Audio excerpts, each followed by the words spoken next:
how did you feel being attacked that night?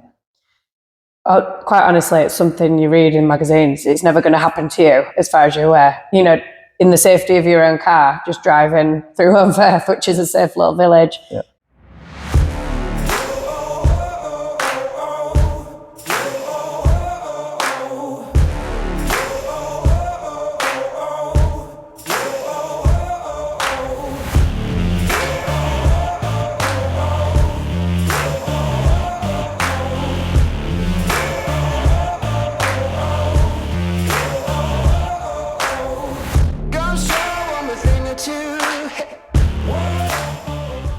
Okay, so we've got a special episode today. We're joined by Chloe Napton, who is the owner of a successful business, but a survivor of a horror attack. And she's here today to tell her story about it and introduce herself. So, hi Chloe. Hello. Thanks for joining me. Thank you. So firstly, who was you before the attack? I come out of dance college, which is basically university years. So I've done my 3 uni years in Blackpool, training to be a professional dancer. Did a few auditions, kind of wanted to go off doing cruise ships or anything really that I could do because it's such a hard world to get into. Yeah. I was teaching at a dance school in Huddersfield for my friend at the time, and that was what I was doing, just like auditioning, trying to make it, no money, you know. How old were you? I was 23 when it happened, so come out of dance college at like 21. I didn't really know if I wanted to go off and travel as, like, I wanted to do the dance part, but I was a bit of a home bird, admittedly. Talk us through that night that it happened. So me and my friend met for a drink, a soft drink in Home Firth. It was quite late. I think I'd been saying actually goodbye to one of my friends who was just going on a cruise ship.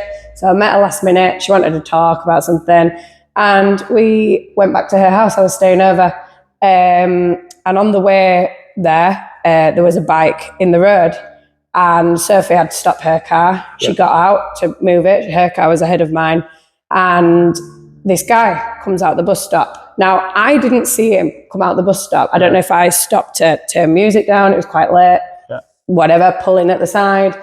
And when I saw him, I thought, oh, she'll know him. She's well known around here. And it almost looked like a joke. This bottle was swinging. And in my head, I thought it was a lemonade bottle, a plastic one. You were swinging at her? Yeah, at her.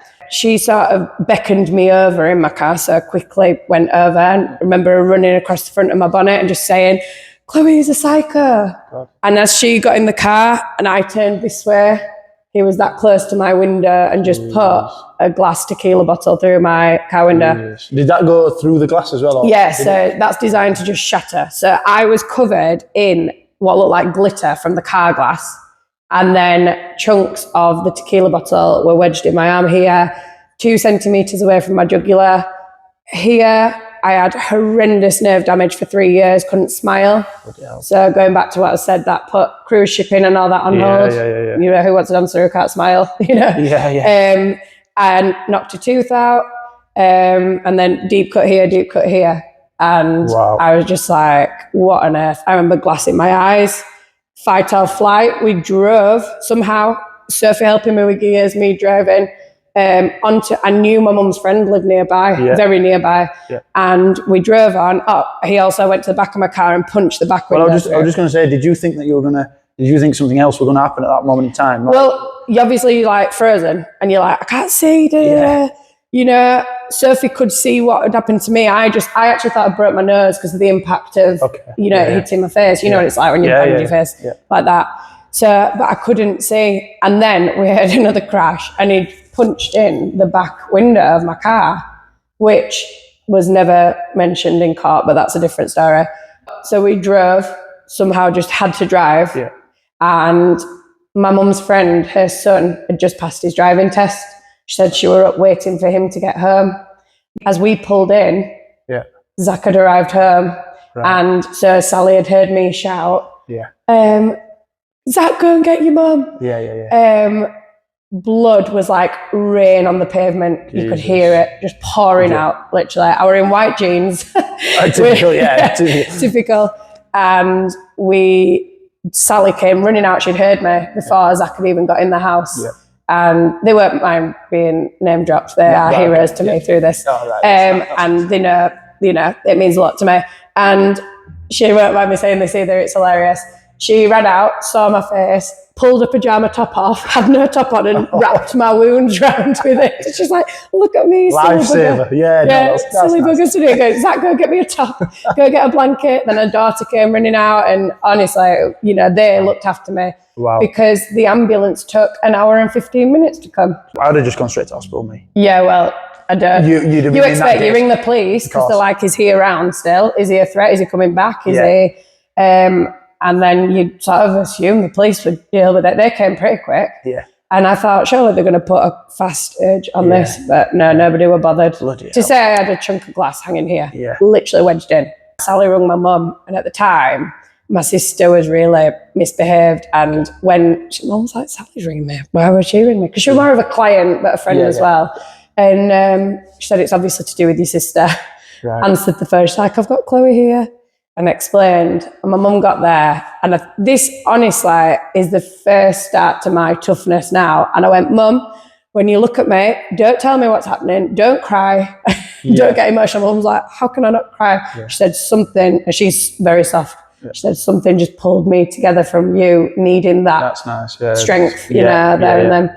It's in them moments, I guess, isn't it, that you understand what strength is. Did you know the person that attacked you?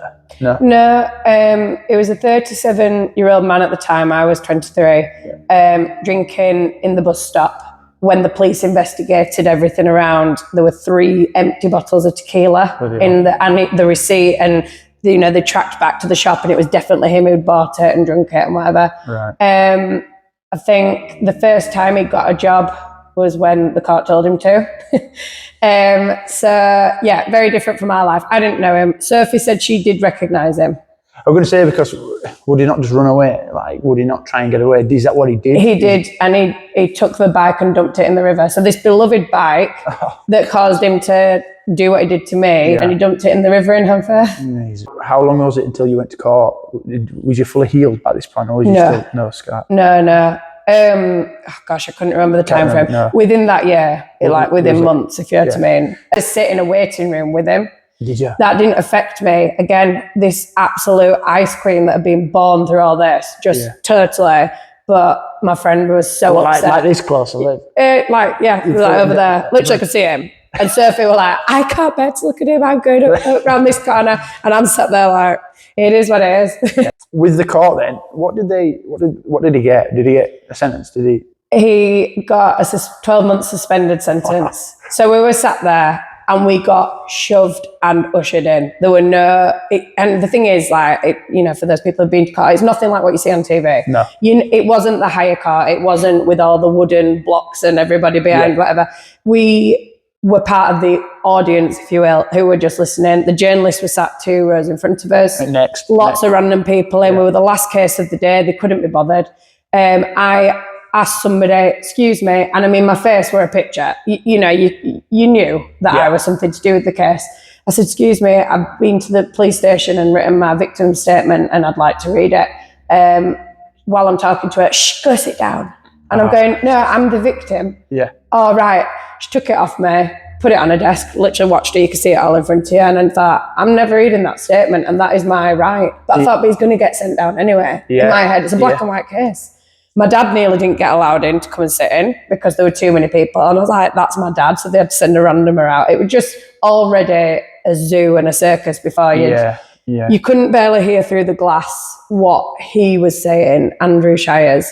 However, he did totally admit his story was the same as mine. So you'd have thought, black and white case, get sent down. He's admitted it. He had his bag packed ready, took it with him. But they said that he was provoked, that he was thinking we were going to steal this bike. As I said, the back window being put through for further damage and further rage was never mentioned. My defence, I didn't pay for anybody because, again, it's so obvious that he should have got sent down. I just had I don't even know what they're called, the defendant. Like the communal, I don't know the word is, public person who defends anyone and everyone. They were talking about how this thick shard of glass, were 2 centimetres from the jugular. Yeah. And the judge said, let's not talk about what could have happened. Let's talk about what did happen. He's admitted it, and you're going to go get a job, aren't you, in this 12 months and all this.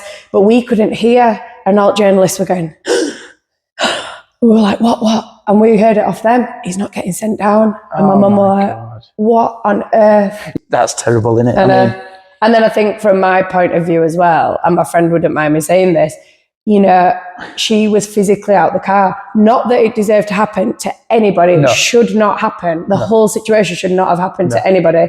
But it was Miss Napton with her hatchback car. Miss Napton was stealing the bike. Miss Napton this. Yeah. Firstly, who hasn't got a hatchback car? Secondly, you know, I wasn't even out the car. I was doing nothing to even provoke him. But it was as if it was my fault. So. Bloody hell. So since the attack, have you had much support? Obviously, definitely in the early days. Yes, of course. Family, I've got very, very close family, good friends.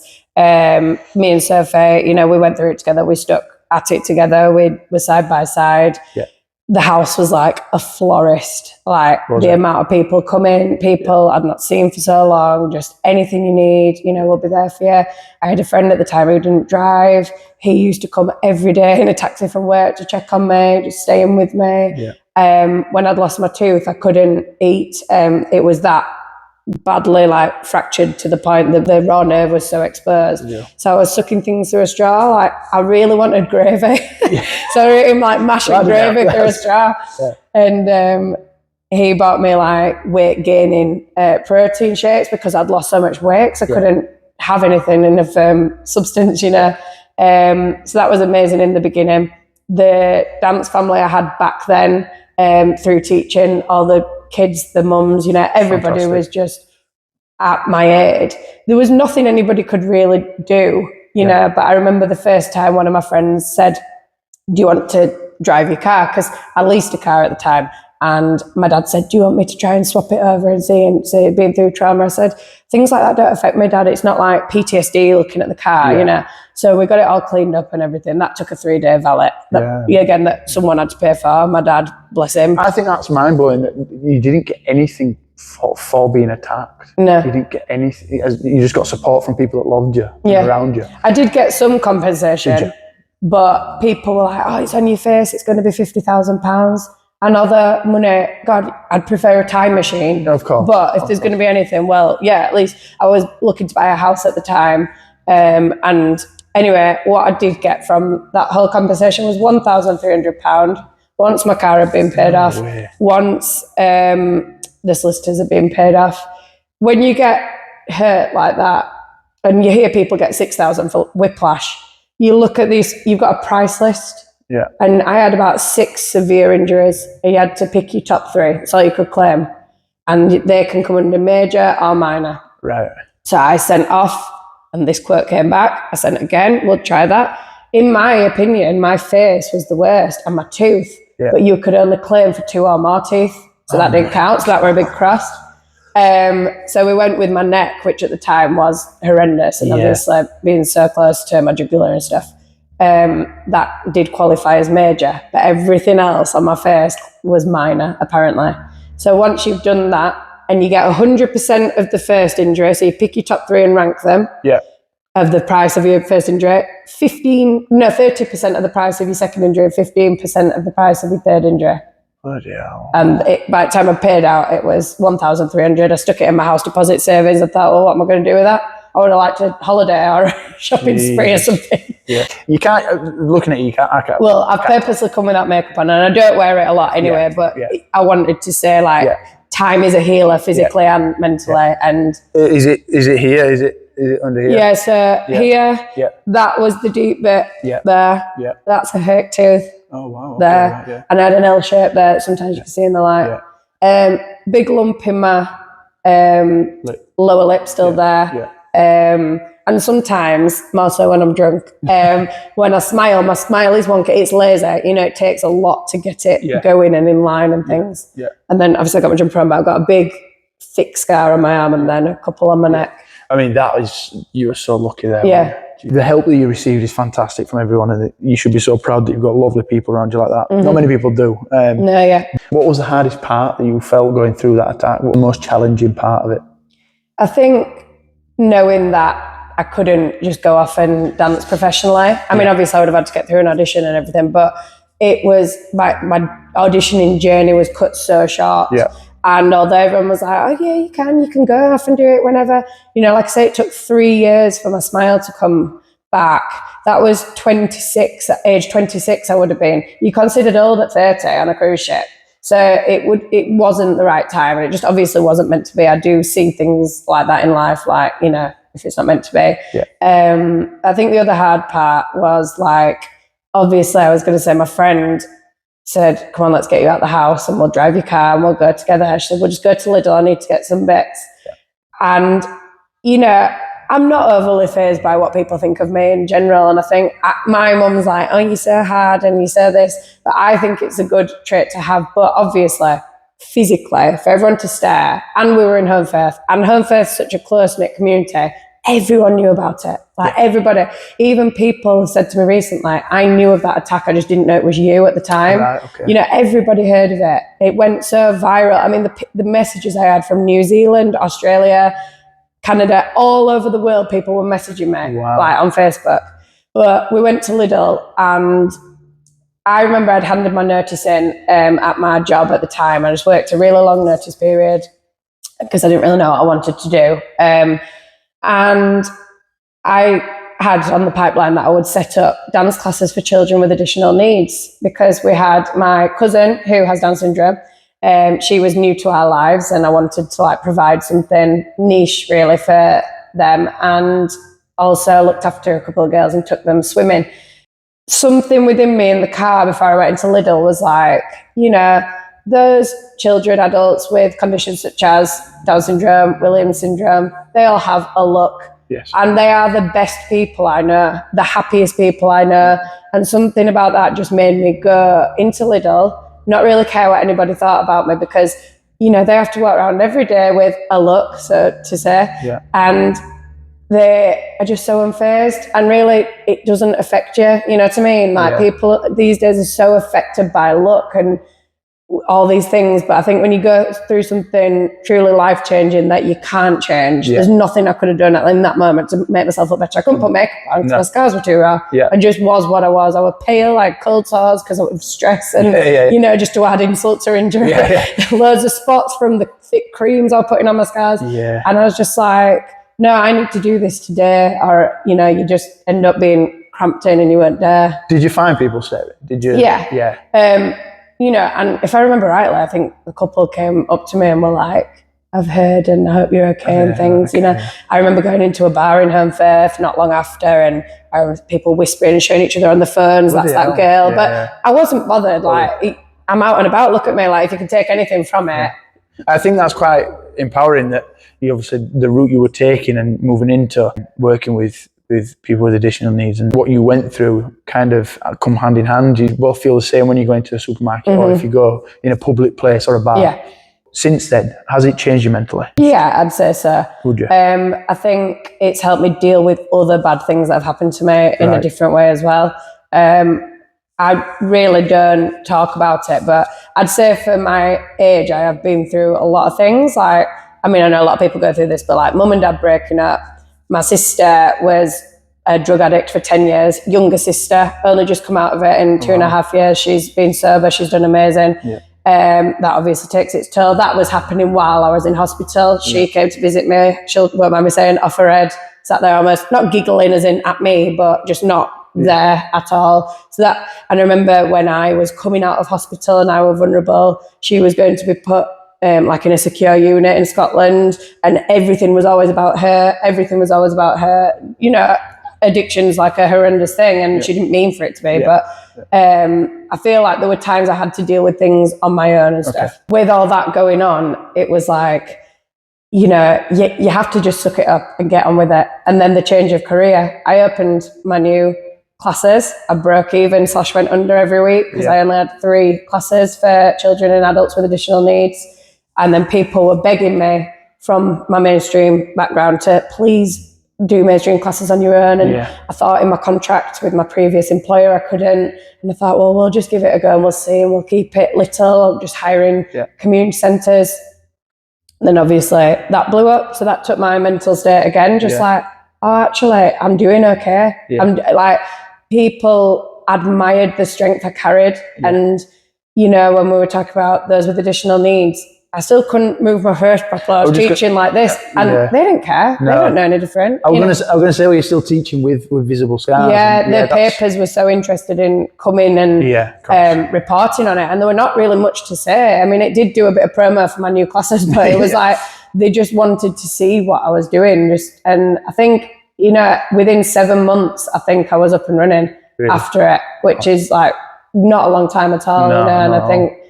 I get bored. I just want to be moving. I want to get up and do it. Yeah, so the mental state for you is to channel it into work and doing something. Something. If somebody else went through something very similar to what you've been through, what kind of advice would you give them? What would be the main thing you'd say to them that you could have done with somebody saying to you? I think I did have it all said to me. Like I say, I have a very good support network around me and people who just wanted to do or say the right things. But it sounds cheesy, but it's so true. And I've said it already. Time is a healer. Yes. And although it didn't take me a long time, everything got better. And there's still noticeable differences physically now. Oh, that scar's gone white. Great. You can blend it in better. It's not pink and prominent anymore. I can wear a necklace without it irritating it. I can wear a top and not be bothered. And, you know, that's 10 years on. That's things that you still notice. Or, you know, my smile's a lot straighter there on that picture. Or you have to remain positive. It's easier said than done. And it's easy coming from me because that is the type of person I am naturally anyway. Yeah. But I do think no matter who you are and what you've previously been through, like everything does get better. It really does. Yeah. And like I say, for me, it was channeling into new work. It might be getting back into the gym. Obviously, recently I had an Achilles tendon injury. I'm not joking. The strength from that attack, 100% applied to that. The minute I was allowed to walk in the boot, you saw me in the gym, straight to the gym, walking the dog, going at a snail's pace, working on everything. If you put your mind to something that you want to achieve, then you can do it, you know. Yeah, and there's always an avenue and a road to take. It's just making that leap sometimes, isn't it? Absolutely, And just having the trust in yourself and daring to put that foot forward and just go and do it, you know. Yeah. Was Shooting Stars the business you started up? So we started with Rising Stars, which was the SEN branch, which wasn't a branch at the time. That's all I did. Okay. I was still doing one-to-one work for the girls I was talking about. I was doing a bit of childminding on the side. I was working for the sport company, going into schools. I was everywhere. And as I said, the mainstream mums came knocking and were like, please just put classes on. You know, we really enjoyed your classes. My child worked at dancing unless you teach them. That built from community centres. And then it was the fact I was across 4 community centres because they couldn't accommodate my whole timetable as I was growing and growing and growing. Okay. Then I got my first studio in 2021 in Millsbridge. So prior to this, when we're in the community centres, Shooting Stars was born, and that is my mainstream branch. Okay. I never wanted to be only with lack of confidence. I never wanted to be that serious or that big. Okay. I went to the most outstanding dance school in Huddersfield and was like, I can never be like Miss Taylor. I can never do all that. But what dance school was that? Adele Taylor. Was it? Right, okay. And I was very comfortable in teaching passionately, and because people enjoyed it, and I put the, you know, questionnaires out there at the beginning, what would you like to see? And it was all the like fun stuff like street dance, musical theatre, things that weren't technical.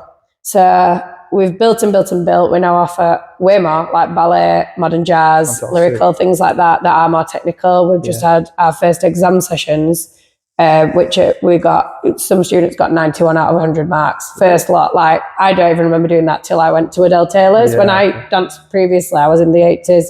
I was like, oh my God, maybe we are good. Maybe. And we got great accolades at comps. We've got children going off to associate programs, but we were in Millsbridge and we've moved to Linthwaite in the past year.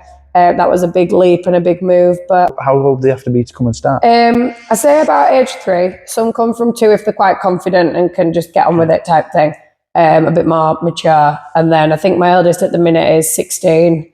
There's no cap on age. No. They're obviously growing up with me, if that makes sense. Yeah. You find you can't really just put a random class on for 16-year-olds because they already go elsewhere. Rising Stars, 3 classes a week for 3 different age groups is for children with disabilities and special needs. Shooting Stars is all mainstream. Oh, fantastic. So that's the one that's gone like that. But Rising Stars was my baby. That's how it started. It's still very important to me to keep doing that. As much as my timetable is chock-a-block and you're thinking, well, these mainstream girls compete and they do this and that. There's nothing that could shift and take away from what I do. Important, I get it. You know, it's important to me. Is it just you that works there? Or is there a couple of... Mainly, I do have a choreographer called Lydia, and she's a dental nurse now as well. So I'm so lucky she's wanted to stay on within the hours she can help and assist and teach. She does a lot of the older end. She's got a very creative mind. She's only 22, and I think when you're wrapped up in TikTok and this and that and getting ideas all the time, it's great to channel that into the kids, especially because that's what they're all into. Dance obviously caused an injury for you, didn't it? First show I've done in a million years. And I'd said, funnily enough, it was my old dance teacher that choreographed it. Right. So she'd said to us, you know, can you do it? Me and my friend were like, yeah, I'd love to. I said, Miss Taylor, you know that I can still do good things, don't you? I was like, I don't want to be on the back row because I'm old, because there's all these 16, 17-year-olds. Well, they were younger even. So you kind of jinx yourself there. Yeah. I said I can still do a box jump, whereas it's where you touch your toes at the side. Okay, yeah. Well, that's how I did that it. Kind of thing, right? That's how I did my injury on stage. Did you land on it funny then? Well, it was the prep jump before I'd even got there. Just jumped. It was just overworked, overtired. God. And when I rung Miss Taylor when I was in hospital, she was like, oh, you told me to put that box jump in. If it were going to happen, it were going to happen. It was I've had very tight calves all my life. You just ignore these things and whatever. Yeah. And like I say, first time in years I've danced like that. Yeah. I was right on the front row. She kept picking me. She kept saying, girls, Chloe's twice some of your ages. You need to pick it up. I was like, oh, embarrassing. And how many faces were watching you when that happened? Was there a lot of people there? Oh, yeah. It was about, however much the Lawrence Batley Theatre holds. It was the first night. I had so many people coming to watch me because I haven't danced in so long, and none of them came Tuesday, the first night. My mum had booked to come 3 times. She never saw me once. And she still kept going. Yeah. And I got in and stuff and watched it, and it was heartbreaking. I'm not joking. That upset me more for some reason, probably, than the attack. It was sitting on the sofa every night knowing I should be on stage, the adrenaline, I loved every second of it. And it's another sign that I shouldn't be dancing on stage for some reason, but and I used to be good. I don't know why it's not working for me. But so when you obviously got injured, what helped? Did you come straight back into training? How long after did you go back into training? Yeah, so I did it in the November, and obviously first thing with an Achilles injury is getting back walking. You fast track through physio, there's no waiting list. You are straight there the minute your boots off and kind of on in between, because if you don't, you won't learn to walk again. Of course. I cannot believe, pumped full of muscle I am, how thin my calf went in 3 months of being in that boot. I lost every bit of strength in it. Wow. And actually, I was training at JD at the time, and you'd reached out, I don't know if you remember, and said... Did I? Yeah, this is how we got talking. And you just said, look, I'm really sorry to see what had happened, and, if there's anything we could do at AVL, let us know. Me being me, speak about the attack, wanting to get into something. Yeah. I train 4 times a week, dog walk all the time, dance all the time, teaching, whatever. I needed to do something. I went straight back into work.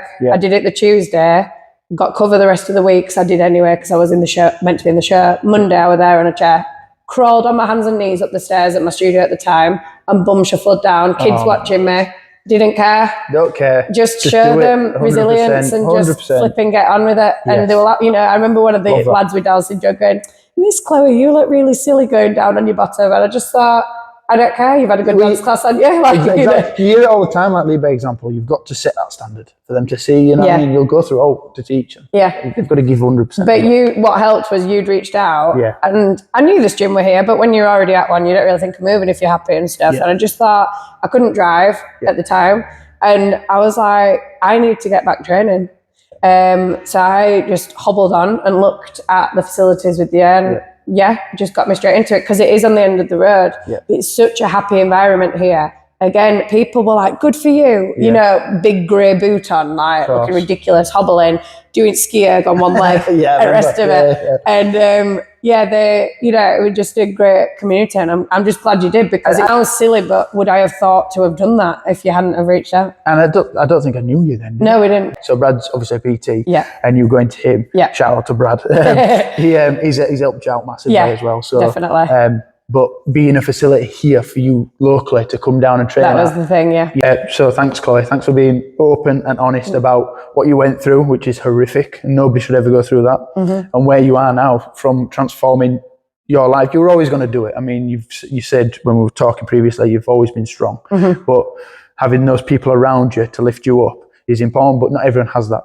So for people to even see this video and see where you've come from and what you can and can't do, it's motivating. So thanks for being honest. Thank you. Thanks for being here. That's hard truth.